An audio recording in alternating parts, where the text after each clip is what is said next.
Il y a actuellement plus de 17 500 personnes qui vivent dans le département de l'Ain et travaillent dans le canton de Genève pour des entreprises genevoises. Parmi ces frontaliers, plus de 9 sur 10 habitent dans le pays de Gex ou dans le bassin belgardien. Et donc c'est d'abord en pensant à ces frontaliers et à l'accord historique de 1973 qui lie le département de l'Ain au canton de Genève que nous avons souhaité réformer la répartition de la part annuelle de cette compensation versée à l'Ain. L'accord de 1973 prévoit que la CFG vient compenser les charges publiques que les collectivités supportent à raison de leurs habitants travaillant à Genève, et il introduit donc un devoir de transparence vis-à-vis de Genève sur l'utilisation des crédits mis à la disposition des deux départements. Je voudrais ici, très rapidement, évoquer les grandes lignes de cette répartition des crédits de la CFG, qui sera détaillée tout à l'heure par notre vice-président en charge du développement économique, des affaires européennes et transfrontalières, Gérard Paoli. D'abord, nous avons voulu apporter une première exigence.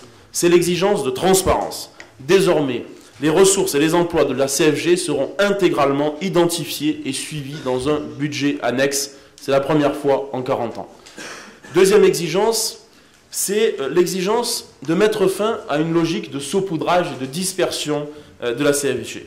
Ce n'est pas parce qu'une commune éloignée de 70 km de la frontière héberge un ou deux frontaliers que cela génère des charges publiques spécifiques.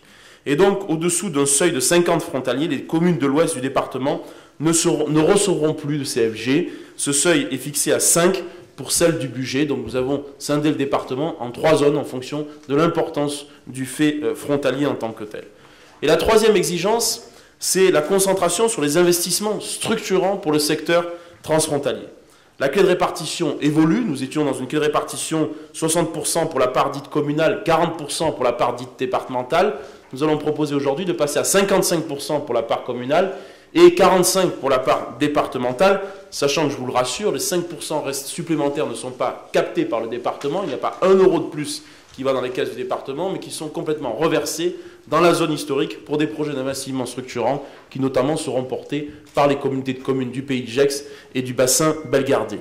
Il y aura aussi des règles claires désormais dans la répartition de cette CFG. Pour la première fois, elle sera répartie en 3 fonds. Un fonds de compensation de la charge induite par le fait frontalier. 15% iront dans ce fonds. Une part ensuite sera consacrée au fonctionnement des instances transfrontalières et aux dépenses récurrentes, que ce soit l'exploitation des lignes de transport transfrontalières, des structures d'accueil sanitaire et social dans la zone frontalière ou encore le développement touristique et économique. Et enfin, près de 60%, ce qui là aussi est une première, ira sur des projets structurants, infrastructures routières et de transport. Je pense au tram de Saint-Gilles-Peuilly, au bus à haut niveau de service Gex-Ferney, à la construction de collèges, de crèches, d'écoles et autres. Tout ceci qui démontre la volonté du Conseil départemental de l'Ain d'afficher à la fois la transparence, la concentration des crédits et la mise en place d'une logique de projet et la mise enfin de la logique de guichet. Je vais vous dire qu'il y aura 3 rapports qui seront présentés aujourd'hui et qui en fait ont toutes un fil rouge. Donc on a évoqué un petit peu tout à l'heure la question de la CFG.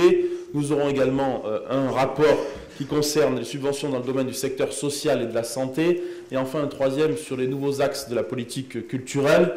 Vous dire qu'à chaque fois le fil rouge, c'est celui de la fin du saupoudrage et de la volonté d'avoir une vraie valeur ajoutée départementale dans les actions que nous portons. Et donc c'est ça l'enjeu, recentrer les actions du département dans ces domaines de compétences et faire évoluer les actions du département d'une logique vers une logique de projet et donc sortir de la logique de guichet qui prévalait actuellement, que ce soit dans les associations à caractère social, à caractère culturel ou également dans l'utilisation de la CFG. C'est ça le sens aujourd'hui de nos débats. Donc d'abord, un mot sur effectivement la fin du saupoudrage, puisque si je prends les aides sociales, il y avait une vingtaine d'aides qui étaient inférieures à 1 000 euros, dont certaines ne s'inscrivaient pas vraiment dans le champ de compétences d'ailleurs du département, puisqu'on a noté qu'il y avait plus de soutien et d'aide à des associations qui relevaient du domaine de la santé, par exemple, que de celles qui relevaient du domaine des personnes âgées. Donc il y a une volonté de recentrage sur le cœur de compétences du département et de faire en sorte, effectivement, qu'on puisse soutenir prioritairement les projets qui s'inscrivent dans ce cœur de compétences en tant que tel. Même chose dans le domaine culturel, on a constaté qu'il y avait une logique de saupoudrage sur des projets qui étaient parfois trop cloisonnés, et donc on va recentrer notre action sur la construction de réseaux, la mutualisation de moyens, une meilleure structuration de l'offre et une amélioration également de la qualité des services culturels en tant que tels. Et la politique culturelle n'avait pas été redéfinie depuis près de 20 ans.